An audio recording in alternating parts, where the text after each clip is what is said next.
Commercial real estate contracts are something that any business owner is probably going to deal with at some point in time.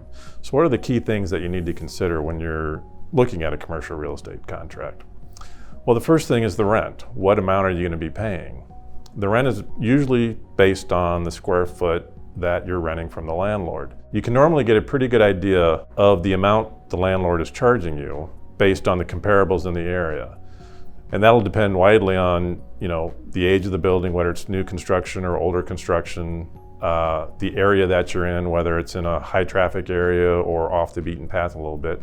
But you can normally get a good idea of, the rent being charged if that's reasonable. The next thing to consider is the term.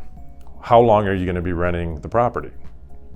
Now, terms can be, it can be anything that you and the landlord decide upon. Now, if you're a new business, you probably are thinking, well, a shorter term would be better. I may not like this location. I'm hopeful that I'm going to be around after a year or two, but I'm not sure that I am. Do I want to lock myself into a long-term lease? On the other hand, a longer-term lease can be beneficial because it does allow you to have certainty on what your rent's going to be for a longer period of time. If you only do a 1 or 2 year term on your lease, then after that 1 or 2 year period, you're going to be out in the market again, and the prices, the rental rates may have gone up significantly. So those are the things to consider when you're thinking about the term.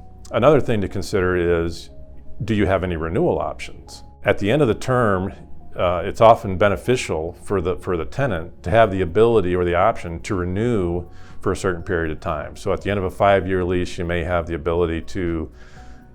option to extend the lease for another 2-year period or a 3-year period. A key thing to remember when you are exercising your option on a renewal term is, what is the rent going to be?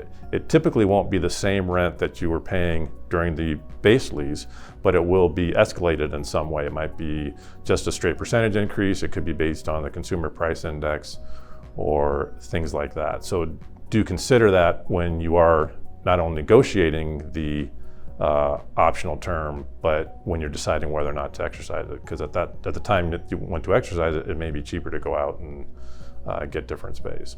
Another thing to consider is, in addition to the base rent, there are often additional expenses that the tenant has to pay. Now, some leases are just base rent only, where you're only paying the base rent, the tenant is only paying the base rent, and the landlord is picking up all the other expenses. But typically there will be either a single net lease, a double net lease, or a triple net lease. The triple net lease is probably the most common and the one that most people hear about, and that's where in addition to the base rent, the tenant is paying the property taxes, the insurance, and the maintenance. So those are all expenses that are being picked up by the tenant. Those are the most secure for the landlord, because the landlord is basically, it's a no-risk lease for them because they're not paying very many of the expenses, if any at all. The double net, you're usually picking up either the property taxes and the maintenance, or the property taxes and the insurance, and the single net, or the net lease, the landlord or the tenant is typically paying just the property taxes. But you do need to consider those when you're negotiating your lease, because the base rent often isn't the only rent that you're paying.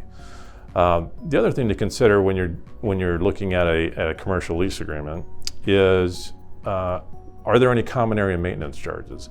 So if you're renting an entire building or a standalone facility, there aren't going to be any common area maintenance charges. You're going to be charged for the entire building. But if you're renting a bay or a suite or just some offices in an office building, there are going to be common areas that the expenses for those will be allocated amongst the various tenants of the building. How they are paid are important considerations that you need to know, because they are going to be in addition to the rent. Are they paid up front at the beginning of the year, and then you have an adjustment at the end of the year? Are they paid at the end of the year after all the expenses have been incurred? So those are the things that you need to look at. The other area you want to consider is, you as the tenant, do you have an audit right? Do you have the right to look at the expenses that are being charged, challenge those, and make sure that what you're being charged are things that were actually done for the common area maintenance? One of the last things to consider in a commercial lease is what your tenant improvements. Now, tenant improvements generally aren't just free money. You will negotiate with the landlord about how much they're going to give you toward tenant improvements, how much you can spend, who's going to be responsible for getting the contractor, paying the contractor. All those things are part of the tenant improvement.